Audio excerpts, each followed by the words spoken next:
സ്ഥലം കാണിച്ചില്ലാതെ ഞാൻ അമ്മയോട് കുറെ പ്രാവശ്യം പറഞ്ഞിട്ട് വാങ്ങിച്ചത് സ്ഥലമാണ്. അതായത് ഞാൻ അമ്മയോട് എപ്പോഴും നോക്കിയത് എനിക്ക് വാങ്ങിച്ചത്. അപ്പൊ അമ്മ പറഞ്ഞു നോക്കട്ടെ അങ്ങനെയൊക്കെ പറഞ്ഞു. എന്നിട്ട് പിന്നെ ഞാൻ വീണ്ടും വീണ്ടും പറഞ്ഞു വാങ്ങിച്ചത് ഞാൻ കാണിച്ചത്.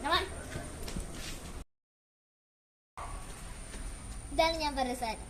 ഇതെന്താണെന്ന് അറിയാം, ഇതാണ് മിറാക്കിൾ ഫ്രൂട്ട്. ഇത് മിറാക്കിൾ ഫ്രൂട്ടിന്റെ ചെടിയാണ് കേട്ടോ. അങ്ങനെ ഞാൻ മിറാക്കിൾ ഫ്രൂട്ട് ആണെന്ന് പറഞ്ഞപ്പോ മിറാക്കിൾ ഫ്രൂട്ടായിട്ട് ഞാൻ കുറെ സ്ഥലത്ത് നോക്കി, പക്ഷെ അങ്ങനെ കിട്ടില്ല. അപ്പൊ മിറാക്കിൾ ഫ്രൂട്ടിന്റെ ചെടി ഞാൻ ഫ്ലിപ്കാർട്ടിൽ നിന്ന് വാങ്ങിച്ചതാണ് കേട്ടോ. ഇത് കഴിച്ചിട്ട് പിന്നെ പുളിയുള്ള എന്തെങ്കിലുമൊക്കെ കഴിക്കുമ്പോ മധുരമായിട്ടോ. അപ്പൊ ഞാൻ യൂട്യൂബിൽ കാണുമ്പോഴൊക്കെ എനിക്കിത് വേണം ഞാൻ ഇങ്ങനെ ആഗ്രഹിക്കുകയായിരുന്നു. അങ്ങനെ വാങ്ങിച്ചൊരു സാധനമാണിത്.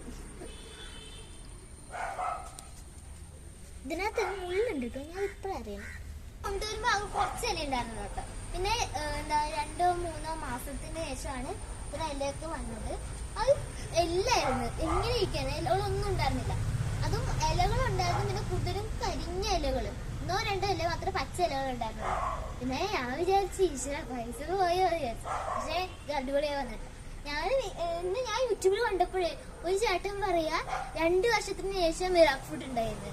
അപ്പൊ ഞാൻ ഒക്കെ പേടിച്ചു, ഇത് 2 വർഷം. പിന്നെ ഞാൻ സമാധാനിക്കുന്നത് അത് നമ്മള് കുറച്ച് വലുതായതിനു ശേഷമാണല്ലോ വാങ്ങിച്ച്. ആള് ചിലപ്പോ കുരു കുടിച്ചിട്ടതായിരിക്കും. ഇതിന് വെള്ളം ഒഴിക്കുന്നതും ശുശ്രൂഷിക്കുന്നതും ഒക്കെ ഞാൻ തന്നെയാണ്. അതുകൊണ്ട് ഇതിനകത്ത് ഫ്രൂട്ട് ഉണ്ടായാലും ആദ്യം ടേസ്റ്റ് ചെയ്യുന്നത് ഞാൻ തന്നെയാണ്. ഇതിനകത്ത് ഫ്രൂട്ട് ഉണ്ടാകുമ്പോ ആദ്യം അറിയിക്കുന്നത് നിങ്ങളായിരിക്കും. അപ്പൊ അത്രയുള്ളൂ. Thank you.